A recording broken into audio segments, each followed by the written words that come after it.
अस्सलाम वालेकुम नाज़रीन, Maya Khalid Kaliyar K1 news network सां गॾु। जामशरो रिपोर्ट शिराज कादरीअ जे मुताबिक़ अफ़सोसनाक ख़बर। सेवण जामशरो रोड ते तेज़ रफ़्तार ट्रक कई मुसाफ़िर वैन में टक्कर जे नतीजे में 15 मुसाफ़िर फ़ौत ऐं ज़ख़्मी थी पिया। ख़बरुनि जी तफ़सील। मांझंदलग शाहबुरियो वटि इंटस हाईवे ते वैन ऐं ट्रक जो आमू साम्हूं टक्कर, जंहिंजे नतीजे में वैन में सवार सभई फ़ौत थी विया, जंहिंमें फ़क़ति हिक जी हयाती बची आहे। वैन जो तालुक़ु कंडियारो ॿुधायो पियो वञे।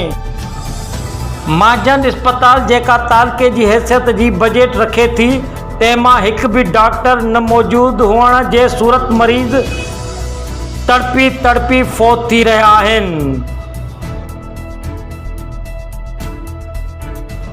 K1 news network Jamshoro.